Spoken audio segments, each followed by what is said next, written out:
आप यहाँ पे जो पोर्ट्स देख रहे हैं वो सभी मतलब डेस्कटॉप मदरबोर्ड का पीछे दिखने वाला पोर्ट है, तो ये सभी को बैक पैनल पोर्ट बोला जाता है। तो इस तरह के जो पोर्ट है उसे इनबिल्ट पोर्ट बोला जाता है। इनबिल्ट का मतलब होता है बोर्ड के अंदर ही बनाया गया। तो समटाइम्स क्या होता है, जैसे कुछ पोर्ट्स बोर्ड के अंदर नहीं बनाया गया होता है, जैसे आपको मतलब टीवी देखना है तो टीवी का जो पोर्ट है यहाँ पे आप नहीं देख रहे हो, तो उसके लिए आप क्या कर सकते हो, कार्ड डाल के टीवी का जो मतलब केबल होता है उसको जोड़ सकते हो। तो उस तरह के पोर्ट को इनबिल्ट नहीं बोला जाता है, उसको बोला जाता है एक्सटेंडेड पोर्ट या एक्सपांशन स्लॉट या एक्सपांशन पोर्ट भी बोला जाता है। लेकिन यहाँ पे जो पोर्ट्स आप देख रहे हो सभी मदरबोर्ड में इनबिल्ट किया गया है। तो इनबिल्ट जो भी पोर्ट हमें बहुत जरूरत होता है उसको मदरबोर्ड के अंदर इनबिल्ट किया गया होता है। लेकिन जो ऑप्शनल पोर्ट होते हैं, मतलब सभी यूजर के लिए फ्रेंडली नहीं होने वाला या यूज नहीं होने वाला जो पोर्ट होते हैं, उसके लिए इस तरह का एक्सपांशन स्लॉट को मतलब बना दिया गया होता है बोर्ड के अंदर।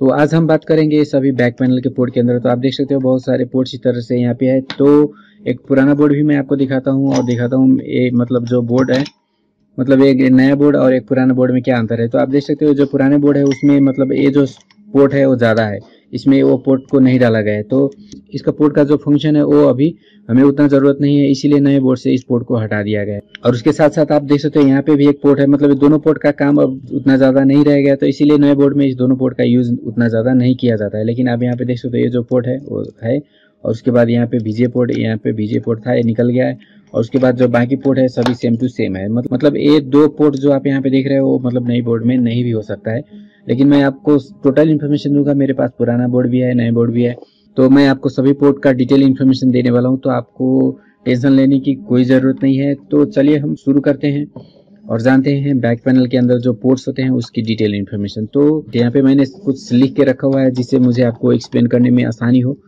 तो सबसे पहले हम जानते हैं बैक पैनल पोर्ट का जो पहला पोर्ट है उसके बारे में। जैसे यहाँ पे दो पोर्ट आप देख रहे हो, तो ये दोनों पोर्ट का जो नाम है वो है PS2 पोर्ट, दोनों को PS2 पोर्ट बोला जाता है। PS2 का मीनिंग होता है पर्सनल सिस्टम। तो ये जो पोर्ट है इसका पिन आप देख रहे हो, पिन काउंट टोटल 6 होता है, मतलब 1 2 3 4 5 6 इस तरह से। और ये जो बड़ा मतलब आप गड्ढा सा यहाँ पे देख रहे हो, तो वो मतलब इसको होल्ड करने के लिए ये पिन का काम नहीं करता है। पिन सिर्फ 6 है। इसके जो मतलब एजेस में जितने भी होल बनाया गया वो सभी पिन के रूप में यूज किया जाता है। तो इसका टोटल पिन 6 हो गया। और ये जो कनेक्टर है वो मतलब यूज किया जाता है PS2 कीबोर्ड और PS2 माउस जोड़ने के लिए। मतलब इसके अंदर जो भी कीबोर्ड या माउस जोड़ा जाता है उसको बोला जाता है PS2 कीबोर्ड या PS2 माउस। तो चलिए मैं आपको एक कीबोर्ड भी दिखा देता हूँ। तो आप देख सकते हो एक कीबोर्ड है मेरे पास, और इस कीबोर्ड का कनेक्टर आप यहाँ देख सकते हो उसी तरह का सेम टू सेम कनेक्टर इसमें भी है। इसमें भी आपको मतलब आप देख सकते हो इसमें इसके अंदर एक बड़ा सा प्लास्टिक का पार्ट आपको दिख रहा होगा, तो मतलब गड्ढे वाला पार्ट हो गया। और बाकी पिन आप देख रहे हो यहाँ पे सराउंडिंग में 6 पिने आपको यहाँ पे दिख रहा होगा। तो अगर हमें इसके साथ इसके कनेक्शन करना है तो इसके लिए भी यहाँ पे आप देख सकते हो यहाँ पे एरो दिया गया है। तो इस एरो को हमें क्या करना है, यहाँ पे सेम इस साइड में रखकर इस तरह से इसको प्रेस कर देना है और ये आसानी से कनेक्ट हो जाएगा यहाँ पे। लेकिन इसको कनेक्शन करने से पहले आपको मालूम होना चाहिए मतलब इसको ये दोनों में से किस में कनेक्ट करना है। मतलब ये दोनों में ही इसको कनेक्शन किया जा सकता है। आप देख सकते हो इस तरह से इसमें भी जोड़ सकते हो और इसमें भी जोड़ सकते हो, दोनों में ये फिट आता है। लेकिन इसका जो डेडिकेटेड स्लॉट होता है, मतलब आप इसको जोड़ना है तो यहाँ पे जोड़ना होगा। मतलब आप कलर भी देख सकते हो सेम पर्पल कलर का है, तो आपको इसको इसी में जोड़ना होगा। अगर इसको इसमें जोड़ोगे तो एक काम नहीं करेगा, क्योंकि ये डेडिकेटेड पोर्ट होता है। डेडिकेटेड का मतलब होता है जो जिसका है उसी में काम करेगा, दूसरे में जोड़ने पर काम नहीं करेगा। तो इसीलिए आपको जब भी आप कनेक्शन करो तो कीबोर्ड को यहाँ पे जोड़ना है और जो माउस होते हैं उसको यहाँ पे जोड़ना है। तो ये जो पर्पल वाला है वो कीबोर्ड के लिए हो गया और ये जो ग्रीन वाला है वो माउस के लिए हो गया। लेकिन दोनों का नाम सेम है और पिन भी सेम है और हर एक बात दोनों का सेम ही होता है। तो वही बात को मैंने यहाँ पे भी लिखा हुआ है। मतलब ग्रीन PS2 पोर्ट में आपको क्या जोड़ना है, PS2 माउस जोड़ना है। ग्रीन का मतलब ये ऊपर वाला हो गया। और जो पर्पल PS2 पोर्ट है उसमें आपको क्या जोड़ना है, PS2 कीबोर्ड जोड़ना है। ये PS2 कीबोर्ड हो गया। और इसका पिन डिटेल भी मैंने यहाँ पे बना के रखा हुआ है। तो चलिए मैं आपको पिन डिटेल का एक्सप्लेन कर देता हूँ। जैसे इसका जो पिन है आप देख सकते हो 1 2 3 4 5 एंड 6। मतलब ये 1 2 ये 1 हो गया, ये 2 हो गया, ये 3 हो गया, ये 4 हो गया, 3 4, ये 5 और 6। तो आउट ऑफ 6 पिंस मतलब ये दो पिन का कोई काम नहीं है। जैसे पिन 2 और 6, मतलब ये जो दो पिन है आप देख रहे हो यहाँ पे, ये पिन 2 और ये पिन 6, ये दोनों का यूज नहीं होता है। मतलब ये खाली पिन है। मतलब ये जो लेफ्ट साइड है उसमें आपका कौन सा पिन हो गया, 6, 4 एंड 2, और जो राइट साइड है उसमें कौन हो गया 5, 3 एंड 1। तो जो लेफ्ट साइड का पिन है उसमें 6 और 2 का कोई काम नहीं है। जो पिन 4 है उसमें प्लस यानी कि 5 वोल्ट को सप्लाई किया जाता है, जो मतलब जब हम कीबोर्ड यहाँ पे जोड़ते हैं तो कीबोर्ड को इससे वोल्टेज मिलता है और कीबोर्ड ऑन हो जाता है। और कीबोर्ड ऑन होने के बाद जो भी कीबोर्ड से हम डेटा इनपुट करते हैं वो मतलब किस पिन के थ्रू जाता है हमारे मदरबोर्ड को, या मदरबोर्ड के जिस आईसी को भी जाना है, तो कीबोर्ड से जो भी हम डेटा इनपुट करते हैं वो पिन 1 के थ्रू क्या होता है मदरबोर्ड को सेंड होता है। तो पिन 1, ये नीचे वाला जो पिन है वो पिन 1 हो गया। तो इसके थ्रू जितने भी डेटा होता है सभी मदरबोर्ड को चला जाता है, और मदरबोर्ड क्या करता है उस डेटा को इसका रिलेटेड जो भी आईसी होता है उसको सेंड कर देता है, और फिर वहां से वो जो प्रोसेसर होता है मदरबोर्ड में लगा हुआ उसको चला जाता है। तो ये हो गया पिन जिसके थ्रू क्या होता है कीबोर्ड से डेटा प्रोसेसर को ट्रांसफर किया जाता है। उसके बाद ये जो बीच का पिन है वो पिन 3 हो गया, थर्ड पिन हो गया, वो मतलब ग्राउंड है, मतलब प्लस के साथ हमें माइनस को भी देना जरूरत होता है। तो इस पिन से कीबोर्ड को प्लस वोल्टेज का सप्लाई किया जाता है, और इस पिन से कीबोर्ड को क्या किया जाता है माइनस वोल्ट का सप्लाई किया जाता है। मतलब प्लस और माइनस वोल्टेज मदरबोर्ड क्या करता है कीबोर्ड को सप्लाई देता है, लेकिन जो डेटा है वो कीबोर्ड से प्रोसेसर को जाता है। उसके बाद एक और पिन यहाँ पे आप देख सकते हो क्लॉक, पिन 5, मतलब जो सबसे ऊपर वाला पिन है राइट साइड का वो पिन 5 है। तो इस पिन के थ्रू क्या होता है जो हमारा कीबोर्ड है उसको क्लॉक दिया जाता है। क्लॉक का मतलब क्या होता है, मतलब कीबोर्ड जो डेटा सेंड कर रहा है उसको कितनी स्पीड में प्रोसेसर को सेंड करना है, तो उसका टाइमिंग देने के लिए क्लॉक सिग्नल का यूज किया जाता है। तो क्लॉक आपको हर एक आईसी हर एक पार्ट के साथ एक क्लॉक सिग्नल आपको देखने को मिल जाएगा। तो क्लॉक का जो मेन काम होता है वो टाइमिंग डिसाइड करने का होता है, मतलब कितने टाइम में कितने डेटा को ट्रांसफर करना है, या डेटा का स्पीड जो है वो कितना होना चाहिए। तो उसी के लिए क्लॉक सिग्नल भी हर एक आईसी या पार्ट को दिया जाता है। तो हमारा जो मेन काम है वो डेटा को सेंड करना है, लेकिन डेटा को सेंड करने से पहले हमें क्या करना होता है कीबोर्ड को ऑन करना होता है, इसीलिए कीबोर्ड को प्लस और माइनस वोल्टेज दे के ऑन किया जाता है। उसके बाद कीबोर्ड को क्लॉक दिया जाता है, और क्लॉक देने के बाद क्या होता है कीबोर्ड का जो भी डेटा होता है वो प्रोसेसर में ट्रांसफर हो जाता है। तो इस तरह से कीबोर्ड का जो हर एक पिन है उसका डिटेल इन्फॉर्मेशन मैंने आपको बता दी। तो चलिए अब हम जानते हैं इसमें होने वाले कुछ प्रॉब्लम्स के बारे में। PS2 कीबोर्ड या माउस काम नहीं करना। PS2 माउस क्या है, काम नहीं कर रहा है, not working. PS2 mouse and keyboard is not working. तो ये फॉल्ट आने पर इसका सोल्यूशन हम किस तरह से कर सकते हैं। तो इसका सोल्यूशन करने के लिए सबसे पहले आपको मतलब बोर्ड में नहीं चेक करना है, पहले आपको क्या करना है कीबोर्ड को निकाल के क्लीन करना है। जैसे इसको निकालना है, इसको अच्छी तरह से क्लीन करना है। जैसे पिन में डस्ट हो जाने के कारण मतलब क्या हो सकता है काम नहीं कर सकता है। तो इसको आपको अच्छी तरह से क्लीन कर लेना है पिन्स को, और पिन को क्लीन करने के बाद समटाइम्स क्या होता है आपका जो पिन है वो टूटा हुआ भी हो सकता है।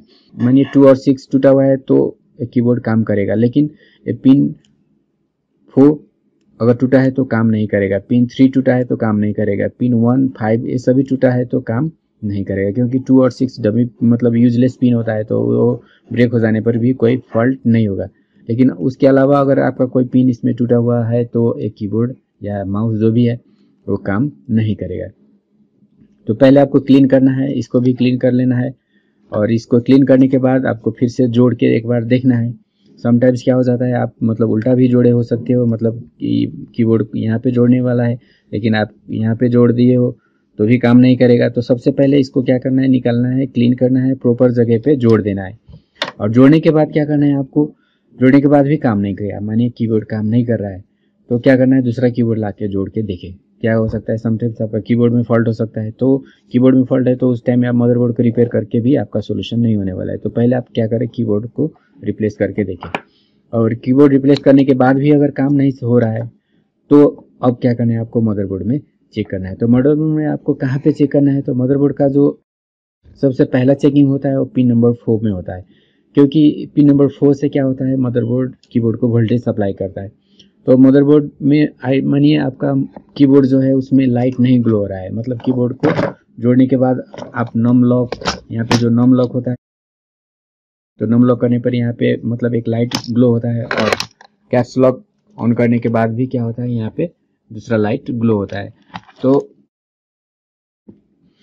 तो अगर आपका लाइट ग्लो नहीं हो रहा है, लाइट नहीं ग्लो होने का मतलब क्या होता है कि कीबोर्ड को वोल्टेज नहीं मिलना है, या माउस जोड़ते वक्त भी माउस में भी लाइट होता है तो माउस में भी अगर लाइट नहीं आ रहा है तो क्या हो रहा है कि उस पार्ट को वोल्टेज नहीं मिल रहा है। तो वोल्टेज कौन सेंड करता है, इसका पिन नंबर जो 4 है, यहाँ पे मैंने आपको बताई थी, इसका पिन नंबर 4 से, इसका जो पिन नंबर 4 है उसके थ्रू इसको क्या होता है, वोल्टेज दिया जाता है। तो इसका पिन नंबर 4 में कोई फॉल्ट हो जाने पर क्या होगा, कीबोर्ड को या माउस को मतलब वोल्टेज नहीं मिलेगा, और वोल्टेज नहीं मिलने पर इसका जो लाइट है वो ग्लो नहीं होगा। तो लाइट नहीं ग्लो होने का प्रॉब्लम को आप इस तरह से सॉल्व कर सकते हो। पिन नंबर 4 से रिलेटेड कंपोनेंट को आपको चेक करना है। जैसे मैं आपको यहाँ पे दिखा देता हूँ, मैंने डायग्राम भी बनाया हुआ है यहाँ पे नीचे।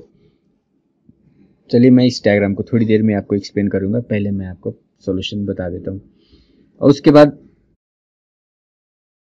लाइट ग्लो हो रहा है लेकिन काम नहीं कर रहा है, मतलब वोल्टेज मिल रहा है लेकिन काम नहीं कर रहा है। तो वोल्टेज मिलना और काम नहीं करने का मीनिंग क्या हो गया, पिन 1 से क्या होता है, डेटा का ट्रांसफर होता है,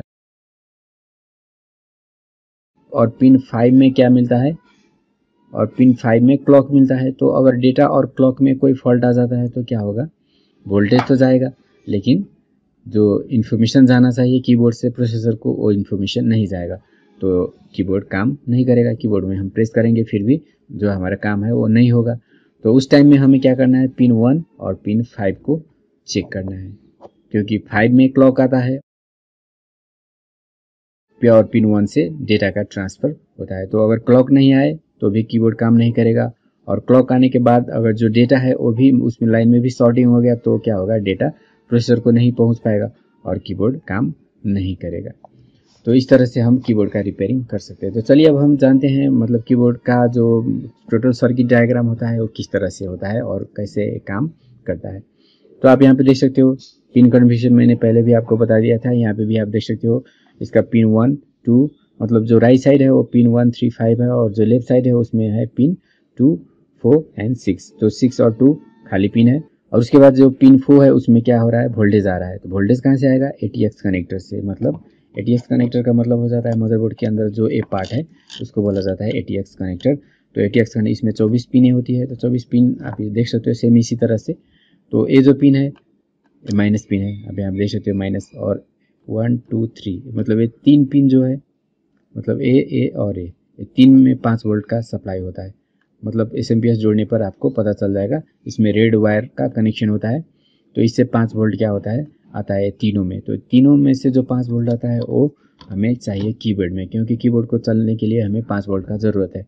तो यहाँ से जो वोल्टेज आता है डायरेक्टली कीबोर्ड को सेंड भी किया जा सकता है, लेकिन समटाइम्स क्या होता है इस तरह का एक रेगुलेटर भी डाल दिया जाता है। इस तरह का एक छोटा सा वोल्टेज आईसी या इसे हम रेगुलेटर भी कह सकते हैं।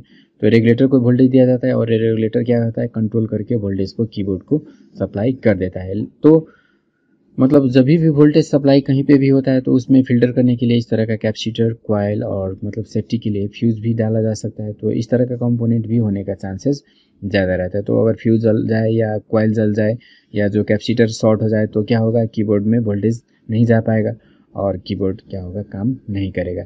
या ये ठीक होने के बावजूद भी अगर काम नहीं कर रहा है तो क्या होगा, हमारा जो रेगुलेटर आईसी है उसमें फॉल्ट होने का चांसेस रहता है।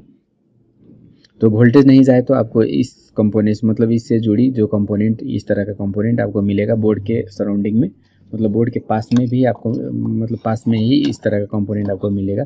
जैसे आप देख सकते हैं यहाँ पे एक फ्यूज रखा गया है, एक कोयल भी है, कैपेसिटर भी है इस तरह का। तो डेफिनेटली ये जो कंपोनेंट्स है वो पिन नंबर 4 के साथ कनेक्टेड होता है। लेकिन इसका प्रैक्टिकल टेस्टिंग भी मैं आपको करके दिखाऊंगा, लेकिन वो किसी और वीडियो में। इसमें मैं आपको पहले एक्सप्लेन कर देता हूँ, आपको समझना बहुत ज़रूरी है पहले, उसके बाद ही आप काम करने में आपको आसानी होगी। इस तरह से ये जो पिन 4 है उसमें वोल्टेज आ रहा है यहाँ से, तो वोल्टेज नहीं जाने का आप सोल्यूशन इस तरह से कर सकते हो सारी कंपोनेंट को रिपेयर करके। उसके बाद क्या होता है, इसका जो पिन नंबर 5 और पिन नंबर 3 होता है तो इसमें क्लॉक का सप्लाई किया जाता है आईसी द्वारा। जो भी कीबोर्ड या माउस का कंट्रोल करने वाला जो आईसी होता है वो क्या करता है, इसमें क्लॉक देता है, एक क्लॉक पिन है। और क्लॉक देने के बाद क्या होता है, कीबोर्ड जो भी डेटा सेंड करता है प्रोसेसर को, पहले इस आईसी को आता है, इसके बाद ही वो क्या होता है, जो प्रोसेसर होता है उसको ट्रांसफ़र हो जाता है।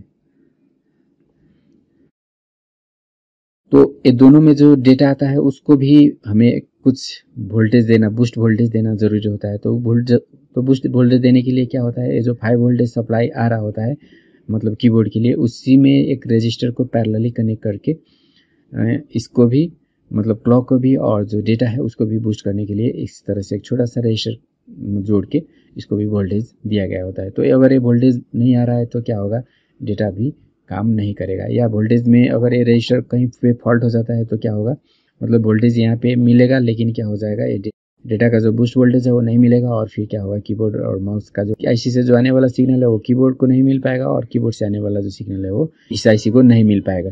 तो इस तरह से ये दोनों रजिस्टर में फॉल्ट हो जाने पर क्या होगा, ये कीबोर्ड का डेटा और क्लॉक से जुड़ी प्रॉब्लम आ सकता है। तो दोनों को सॉल्व करने के लिए आपको क्या करना है, इसको मतलब इस तरह से जंपर कर देने से भी आपका काम हो जाएगा। जंपर करने से वोल्टेज थोड़ा ज़्यादा आ जाएगा लेकिन इसको बूस्ट वोल्टेज मिलने लगेगा और फिर ये काम बन जाएगा। या तो आप चाहो तो इसको रिप्लेस भी कर सकते हो, अगर इसका वैल्यू आपको मालूम है, सेम वैल्यू का जो रजिस्टर है उसको आप रिप्लेस कर सकते हो। लेकिन अगर ज़्यादा वैल्यू का रजिस्टर डाल दिया तो फिर समस्या जैसे कि तैसा रहेगा। तो सबसे आसान काम क्या है, आप इसको इस तरह से जंपर कर दो और इसको इस तरह से जंपर कर दो, आपका सॉल्यूशन हो जाएगा। और इसमें जो कैपेसिटर अगर फॉल्टी है तो इसको निकाल देना है, ए फॉल्टी है तो इसको जंपर कर देना है, ए भी अगर फॉल्टी आपको दिखे तो इसको इस तरह से जंपर कर देना है। तो इसका जो सोल्यूशन है 100% इस तरह से आप कर सकते हो। तो दोस्तों इस वीडियो में इतना ही, मिलते हैं अगले वीडियो में अगले टॉपिक के साथ। अगले टॉपिक में आपको मतलब जो दूसरा कनेक्टर्स है आप देख सकते हो बैक पैनल में और भी बहुत सारे कनेक्टर्स है। तो हर एक कनेक्टर का मैं एक एक करके इसी तरह से एक्सप्लेन करूंगा, जिससे आपको डेस्कटॉप रिपेयरिंग से रिलेटेड जितने भी कन्फ्यूजन है सभी आपका दूर हो जाएगा। तो दोस्तों वीडियो देखने के लिए बहुत बहुत शुक्रिया। चैनल को सब्सक्राइब करें अगर आप पहली बार देख रहे हैं या चैनल को सब्सक्राइब नहीं किए हैं, और वीडियो को लाइक करें और शेयर करें और कमेंट करें। जो भी आपका मन में कोई क्वेश्चन हो तो कमेंट करें। वीडियो अच्छी लगी तो उसको भी आप कमेंट करके बता सकते हो। वीडियो अच्छी नहीं लगी या कोई चीज़ मुझे इम्प्रूव करना है तो भी आप मुझे कमेंट करके बता सकते हो। तो thanks for watching, see you next video, bye for now.